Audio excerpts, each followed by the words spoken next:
Si vous avez acheté une voiture récemment, il y a de fortes chances pour que ce soit une voiture hybride, soit micro-hybride à basse tension, soit hybride haute tension, rechargeable ou non rechargeable, ou alors carrément une voiture 100% électrique. Dans ces voitures, vous avez forcément une batterie lithium-ion à l'intérieur. Une batterie lithium-ion qui représente un coût assez important dans le coût de la voiture, a fortiori en ce qui concerne les voitures électriques. En effet, en fonction des véhicules, on est sur une capacité de batterie lithium-ion de environ 1 kWh, voire un petit peu moins pour les voitures micro-hybrides basse tension, jusqu'à plus de 100 kWh pour les véhicules électriques les plus gros avec les plus grosses batteries. Alors aujourd'hui, j'aimerais vous partager qu'est-ce qui compose une batterie électrique et qu'on comprenne ensemble pourquoi c'est cher et qu'on puisse voir parmi les différents composants lesquels sont les plus chers et représentent le plus gros du coût de ces fameuses batteries. La première chose qu'il faut comprendre, c'est qu'une batterie, c'est un ensemble de cellules et c'est chaque cellule qui va contenir une certaine quantité d'électricité et c'est cette cellule qui, prise individuellement, coûte cher à fabriquer. Pour donner un ordre de grandeur, la fabrication des cellules, c'est environ 50% du coût total d'une batterie. Le reste du coût, c'est la fabrication du pack batterie en lui-même. Alors qu'est-ce qui compose une cellule de batterie et pourquoi ça coûte cher? Dans une cellule de batterie, vous avez 4 éléments principaux qui sont 2 électrodes, une anode et une cathode, un séparateur pour éviter qu'il y ait un court-circuit entre les deux, et un électrolyte qui va permettre aux ions lithium, dans la majorité des cas, de passer d'une électrode à une autre. Lorsque vous consommez de l'électricité dans votre batterie, les ions lithium vont passer de l'anode vers la cathode, et lorsque vous rechargez la batterie, les mêmes ions lithium vont passer de la cathode vers l'anode. Et pour faire ce chemin, ils vont passer à travers l'électrolyte. La membrane isolante entre les deux électrodes laisse passer les ions lithium, mais ne laisse pas passer l'électricité, elle ne laisse pas passer les électrons. Les électrons, eux, vont bien sûr passer dans le circuit électrique de la voiture pour faire tourner le moteur et tous les autres équipements électriques. La cathode est l'élément le plus cher dans une cellule de batterie électrique. Pourquoi? Parce que c'est sur cette électrode que vous allez retrouver les matériaux les plus chers, tout simplement. Lorsqu'on parle de batterie LFP, de batterie NMC, on fait référence aux matériaux qu'il y a sur la cathode. Concrètement, une cathode, c'est tout simplement une feuille d'aluminium sur laquelle on dépose ces matériaux, donc soit du nickel, manganèse, cobalt, soit du lithium, fer, phosphate, matériaux dans lesquels les ions lithium seront stockés avant qu'on charge la batterie. On intègre le coût du lithium dans le coût de la cathode, puisque lorsque la batterie est déchargée, le lithium est du côté de la cathode. Si on résume les matériaux qu'on trouve dans une cathode classique, à savoir de l'aluminium, du nickel, du cobalt et du manganèse. Et c'est surtout le nickel et le cobalt qui font le gros du coût de cette cathode. Et c'est là qu'une chimie de batterie comme le lithium fer phosphate devient intéressante, puisque on va pouvoir s'épargner l'usage du nickel et du cobalt. Le manganèse est un métal qui pose un peu moins de problèmes, et d'ailleurs certains constructeurs de batteries commencent à envisager des batteries lithium fer phosphate enrichies en manganèse pour augmenter la densité énergétique de ces batteries. Une autre solution pour drastiquement baisser le coût d'une cathode, à part remplacer le nickel et le cobalt, c'est de tout simplement remplacer le lithium. Et ça, c'est le principe des batteries sodium-ion qui commencent à être industrialisées surtout en Chine, naturellement. Et dans les batteries sodium-ion, on remplace tout simplement le lithium par du sodium, qui est un élément beaucoup moins cher et beaucoup plus abondant, qui permet donc de fortement baisser le coût de la cathode et donc de la batterie au total, et enfin des voitures qui sont équipées de ce type de batterie. L'autre électrode qui compose une cellule de batterie, c'est l'anode. L'anode est une électrode beaucoup plus simple, qui est tout simplement composée d'une feuille de cuivre et de graphite. Et vous comprendrez que ce qui coûte cher du coup dans l'anode, c'est surtout le cuivre. Mais il y a aussi des optimisations à avoir du côté du matériau qui recouvre cette anode. Aujourd'hui, on utilise surtout du graphite même de synthèse issu d'hydrocarbures. Une piste à explorer, c'est l'usage de graphite naturel, issu de mines tout simplement, qui a une empreinte carbone bien moindre que le graphite de synthèse, même s'il est un petit peu moins raffiné et donc un petit peu moins performant en ce qui concerne les caractéristiques de la batterie. Une autre piste pour améliorer l'anode, c'est d'utiliser du silicium. En théorie, une anode 100% silicium permettrait de stocker jusqu'à 4 fois plus d'ions lithium qu'une anode 100% graphite. Le problème, c'est qu'une anode qui serait faite ainsi serait beaucoup plus sensible à la dilatation, c'est-à-dire à la contraction et au gonflement du matériau en fonction de si on charge ou si on décharge la batterie. Et c'est pourquoi les travaux qui sont faits aujourd'hui par les fabricants de batteries consistent plutôt à ajouter une petite portion de silicium dans une anode en graphite afin d'avoir un bon compromis entre la stabilité du matériau et l'augmentation de la densité énergétique de l'anode. Une autre piste de recherche concernant l'amélioration de l'anode, mais là c'est plutôt dans les laboratoires, c'est l'utilisation de graphène. Alors le graphène, c'est un matériau issu du carbone miracle qui a tout un tas de propriétés physiques, électrophysiques, électrochimiques, tout ce que vous voulez. Mais le souci, c'est que ça coûte très cher à fabriquer et l'usage dans une industrie aussi massive que celle des batteries lithium-ion ou sodium-ion n'est certainement pas pour tout de suite. Donc on a parlé de nos deux électrodes, la cathode et l'anode. Un peu plus tard dans la vidéo, lorsque je vous parlerai de fabrication, je vous expliquerai qu'est-ce qui est super important à comprendre en ce qui concerne la fabrication de ces électrodes. Mais avant ça, je voudrais parler d'un troisième élément qui est super important dans la composition même des cellules de batterie, c'est l'électrolyte. L'électrolyte, aujourd'hui, c'est une solution liquide dans laquelle passent les ions lithium pour aller de la cathode vers l'anode ou de l'anode vers la cathode en fonction de si on recharge ou on décharge la batterie. Et c'est super important que les ions lithium puissent circuler le plus facilement possible à travers cet électrolyte, puisque c'est cette facilité de circulation qui va définir en gros la puissance qu'on peut tirer d'une cellule de batterie. Moins les ions lithium pourront se déplacer facilement d'une électrode à l'autre à travers l'électrolyte, moins la batterie pourra délivrer de courant facilement. Et un défaut des électrolytes tels qu'on les fait aujourd'hui, c'est que ce sont des électrolytes liquides qui prennent beaucoup de place.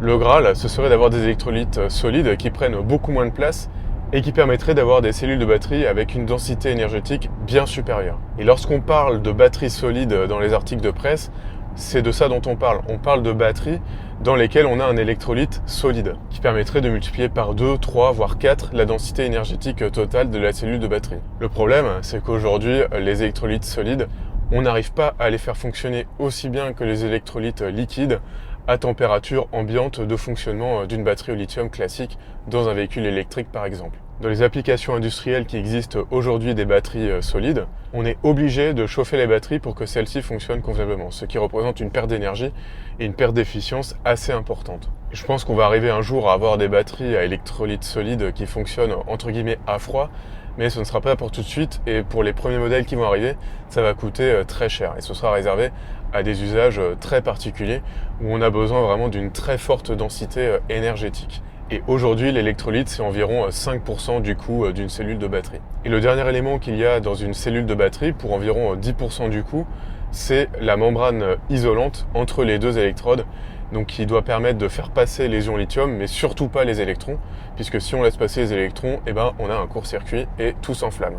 Donc pour résumer les matériaux dans notre cellule de batterie, côté cathode, on a une feuille d'aluminium et des matériaux soit du nickel, manganèse, cobalt, soit du lithium, fer, phosphate. Côté anode, on aura une feuille de cuivre et du graphite essentiellement. Un électrolyte avec des produits chimiques qui permettent de faire passer les ions lithium d'une électrode à l'autre le plus facilement possible. Et une membrane isolante en matériau plastique qui va permettre de laisser passer les ions lithium mais pas les électrons. Et tout ceci c'est bien joli mais il faut le fabriquer. Et le coût de fabrication des cellules c'est environ 30 à 35% du coût total. Et là j'aimerais vous parler d'un point important dans le coût de fabrication des électrodes en particulier, donc de l'anode et de la cathode, c'est que pour déposer les matériaux sur la feuille de cuivre côté anode ou sur la feuille d'aluminium côté cathode, on est historiquement obligé de passer par une solution, donc soit dans un solvant chimique côté cathode, soit dans de l'eau côté anode. Et le problème lorsqu'on fait un dépôt humide sur une électrode, c'est qu'on est obligé de faire sécher ce dépôt pour pouvoir enrouler ensuite l'électrode dans une cellule cylindrique ou prismatique. Et cette opération de séchage, c'est une opération qui est extrêmement coûteuse, puisque ça va nécessiter d'avoir beaucoup de place dans l'usine pour dérouler une électrode sur 100 mètres afin qu'elle puisse sécher. Ça va nécessiter d'avoir un four qui va consommer beaucoup d'énergie pour sécher cette électrode en un temps raisonnable pour la production de batterie.